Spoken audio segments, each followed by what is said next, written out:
We'll have Divine Liturgy for the Ascension this week on Thursday. And so that'll be streaming. And of course, so this is some of our last times where we're saying Christ is risen to one another. Of course, I don't know if some of you have probably read this about Saint Seraphim, that he would say Christ is risen all the time to everyone that he met. And he would say, Christ is risen, my joy, when he would meet people. And so we shouldn't be too stuffy about that. about we ought to stop saying Christ is risen now, because now Christ is ascended in glory to the right hand of the Father. So and I think, isn't there one that some people say? They say Christ is ascended and we with him, or something like that.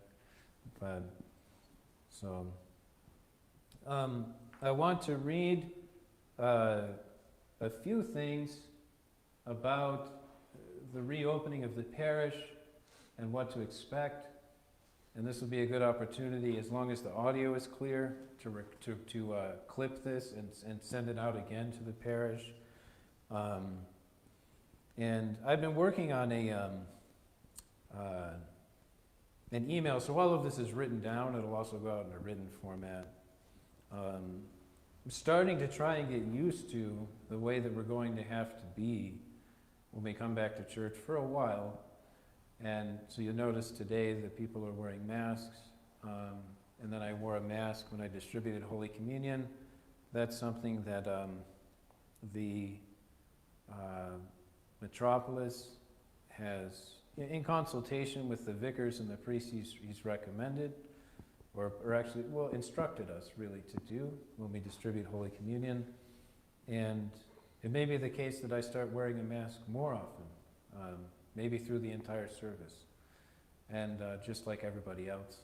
Because, why should everybody else be wearing one, but I'm not? That doesn't really make any sense. And that's what I'm going to share with you now in terms of the guidelines, what we have to kind of be aware of and expect when we come back to the church. And Father Andrew Barakos, our vicar, the vicar of our region, so Arizona and Nevada, sent out an email to his parish, to Assumption Parish, about the steps for reopening, and I'll be sharing with that with you, along with instructions that are specific to our parish. And then also His Eminence Metropolitan Gerasimos has released a statement just yesterday. I believe it came out. There's a new video and a statement, and you'll see that everything that he says about the guidelines is very much what we're doing here. It's just there's a couple of particularities due to our situation, the size of our building, the number of parishioners, things like that. And so it should be known, so to the question about how many people will be able to attend church at one time, how many people? As all of you probably know, worship, the gathering of churches in Arizona, is considered an essential activity. It always has been this entire time. And so churches are not subject to closure by the state. So that's not something that we have to worry about. However, according to the CDC and local public health officials, and so you could ask, and even the physicians within our community. So if you ask Dr. George Risk, he'll say, yes, this makes sense. Social distancing is something that ought to be practiced. And so it's going to require 6 feet between persons in order to mitigate the potential for the spread of the virus. But then, of course, Kenny and Laura live in the same household. There's no issues with them standing right next to each other. Or parents with children, there's no issues with the whole family standing together close to each other. But it's just that we need to keep families and individuals or couples with one child or couples with 4 children, they have to be, as each family unit has to be 6 feet apart. And so in order to kind of provide for this, what we're doing in the church is we're going to set up chairs, and so that there's 6 feet of space between each family unit within the church.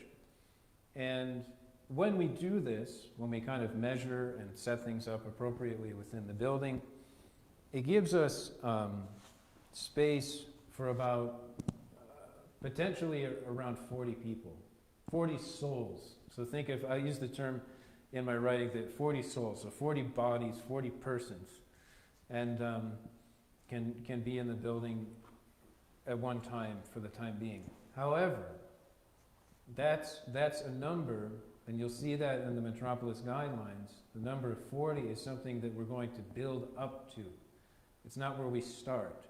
So we'll probably start with just 20 in the building.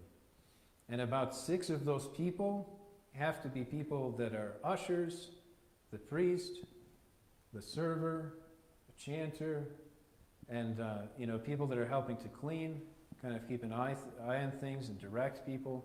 And so you think in terms of people being able to reserve their spot at the liturgy, which I'll talk about in a moment, there's only going to be 15 spots available in the beginning to start. And then as the weeks go by, we'll continue to add more and more people as it develops. And so in addition to that, and keeping in mind, so the chairs will be spread out, and kind of like, you could imagine that your place will be close to the wall, where you're standing, in order to provide a nice wide center aisle. You'll have to think when you walk into the church that the aisle is a one-way street, that you come, you go to the aisle, and you only go in one direction. So we only, even though we'll come out for the little entrance and stuff like that, but if you think the aisle, it always goes this way. You're always walking forward. So you never turn around and go back this way. The way that we'll have it set, and we'll have arrows on the floor, just like you've seen, no doubt, at supermarkets and other places now, kind of directing. But so the aisle is one way, coming up to the front, and that's how you get to your seat. And then when you approach for Holy Communion, you'll come forward, receive Holy Communion up here, and then go out the left door here and around, through the courtyard to enter back into the church and come back to your seat. So it's a circle. So that way, in larger parishes, they might be able to kind of utilize the aisles and keep the flow moving in the right direction, but we'll just go outside and come back into the building. And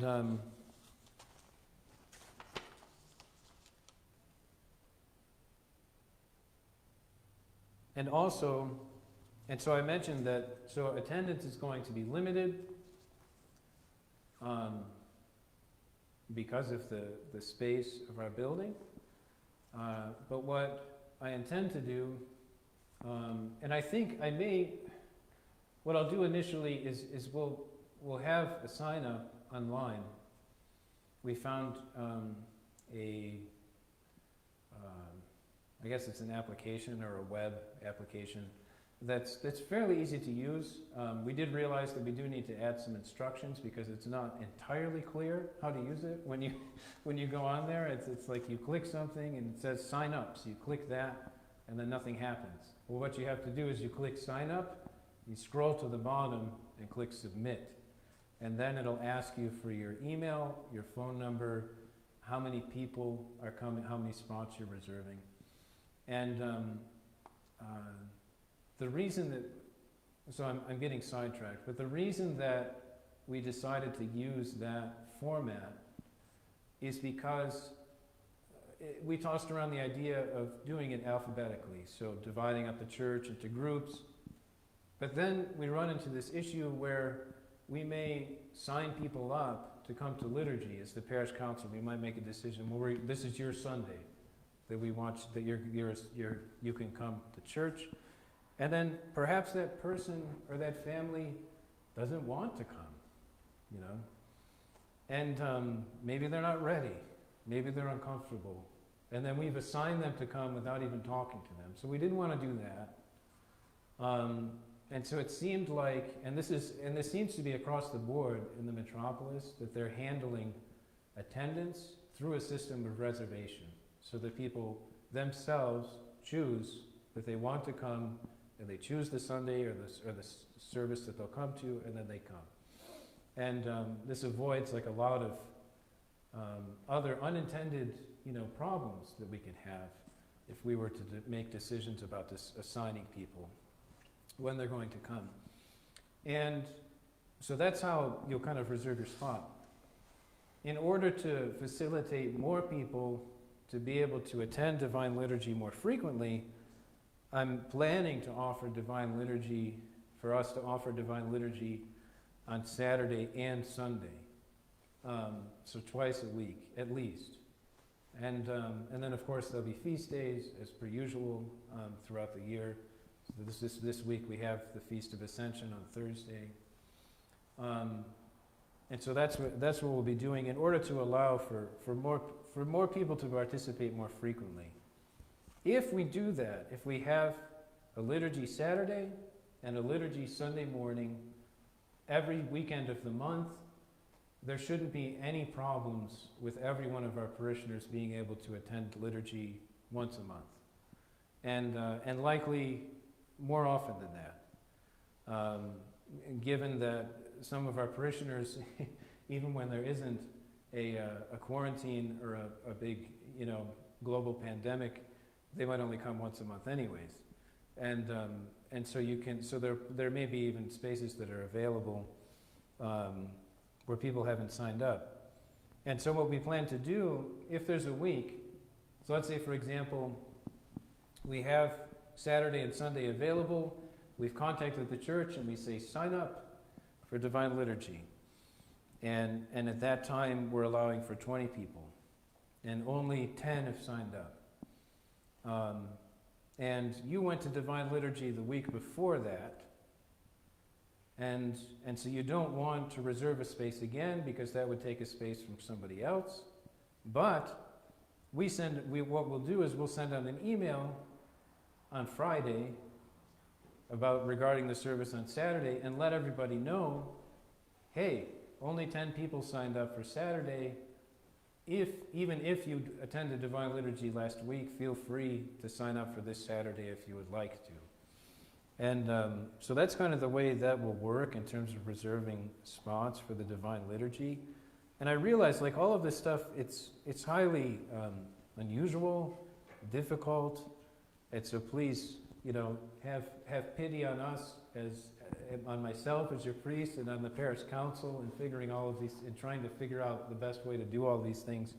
And also, include in your pity, be willing to share with us any recommendations that you might have about how, things might be able to go better so that we can consider them and find out maybe there's a better way. And so, so once you're here, so that all has to do with, how many people can be here, all of that stuff. And we talked a little bit about the flow of the direction of the parish when you come. But another thing that you'll have to be aware of is when you come to church, just like when you go to, at least to Costco now, and then in other states they're much more strict about this, but everyone will be wearing, a mask. And the reason for this, well, it's obvious the reason for it. I'm sure that you've heard, you've read, that the mask helps to keep particles, of the keep your germs to yourself. Yeah, it helps you keep your germs to yourself. And when you're out in public, at the grocery store or something like that, and you're just walking around, nobody's talking to each other, and you're kind of moving your way through, there's not that much risk, And but when you're in an enclosed space with other people for a while, there's more of a risk. And if you think about in terms of infection, if there's greater exposure over a longer period of time, there's way more likelihood of getting infected. But if there's a very minute, minuscule exposure just over a brief passage of somebody when you're in the store, you just walk by them, it's not likely that you're going to get infected from that. And you get infected by breathing and sharing the same air for a long period of time. And so we're trying to minimize that in terms of how many droplets do we sort of expel.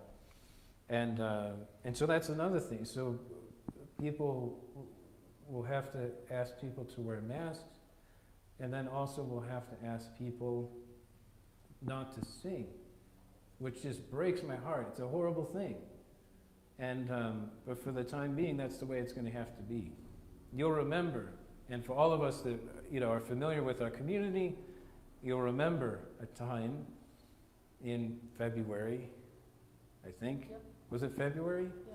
When one choir member was sick, and she didn't know she was sick when she came to church, but she was. She kind of had a sore throat. The entire choir got sick. I got sick because I'm up here chanting with the people. And then people that were standing in close vicinity to the chanter stand got sick, And it happened it was just like that. Boom, all of these people are ill.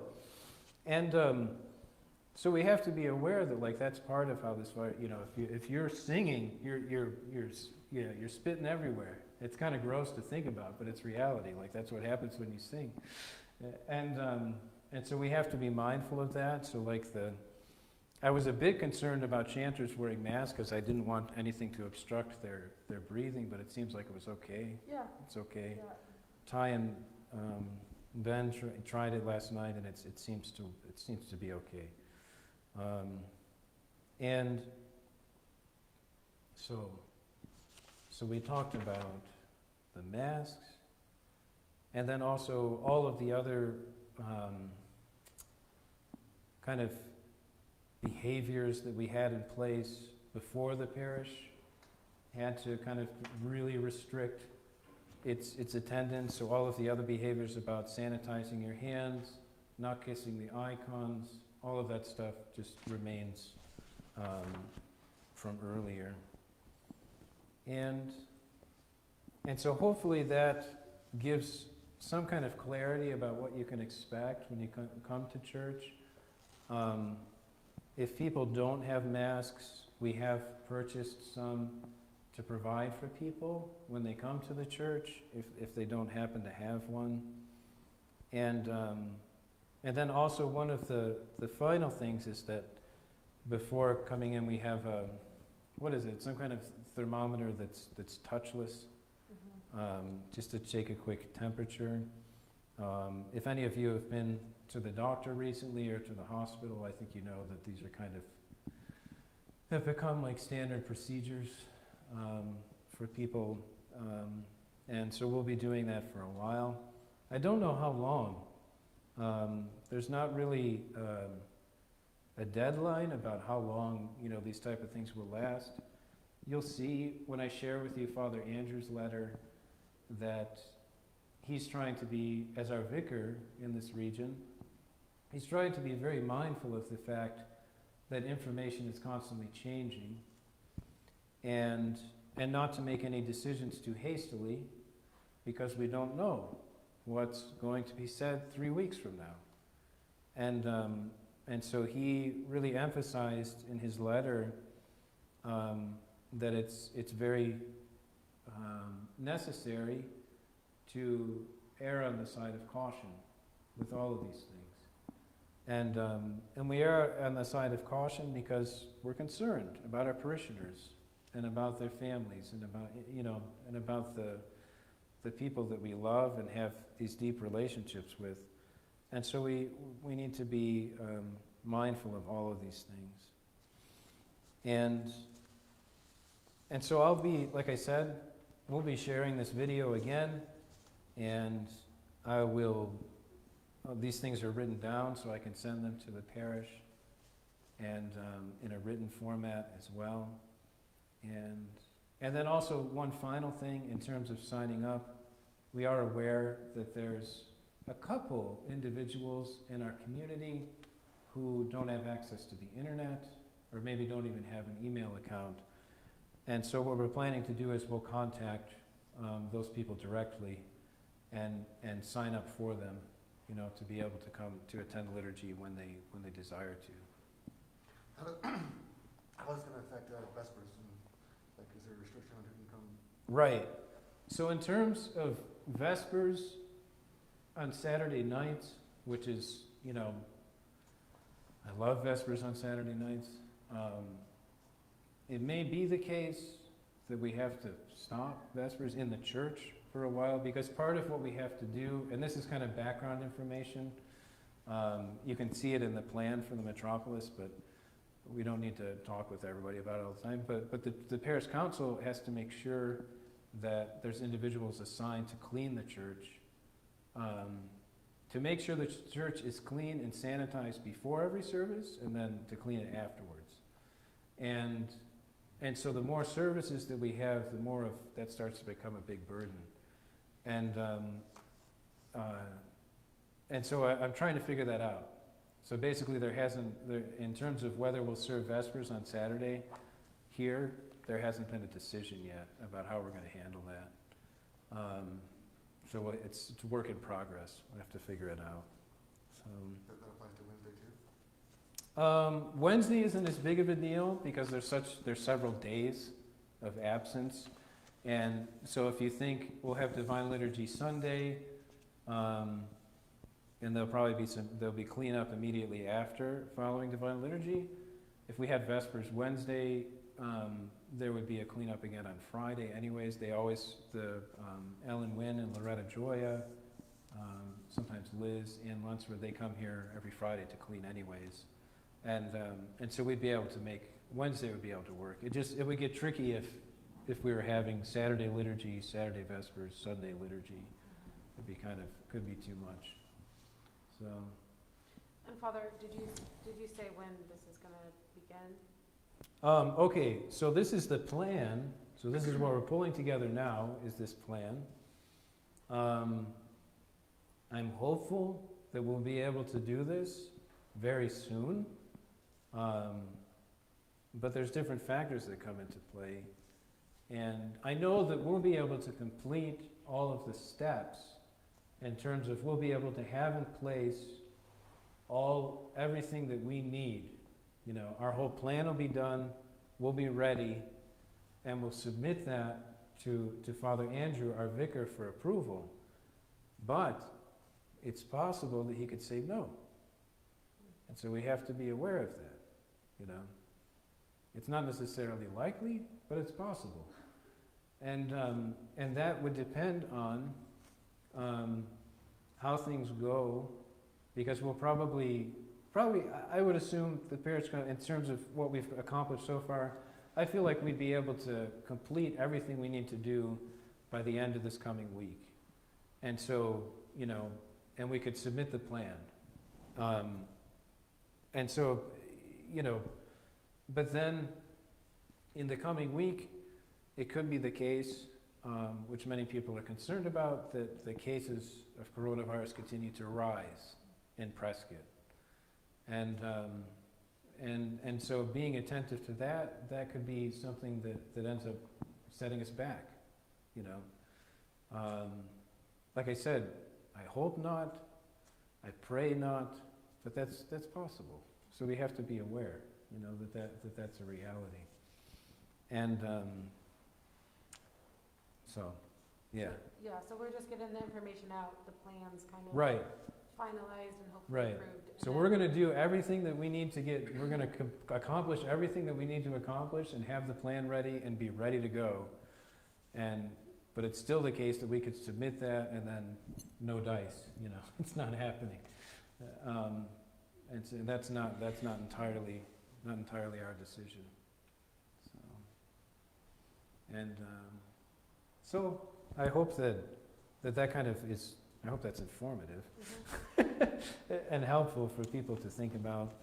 And of course, if people don't want to watch a lengthy video talking about all this, we'll be able to I'm going to send this out in written format so you can just read it in 5 minutes and be done. So, okay. So God bless you. Christ is risen. Truly is risen. Through the prayers of our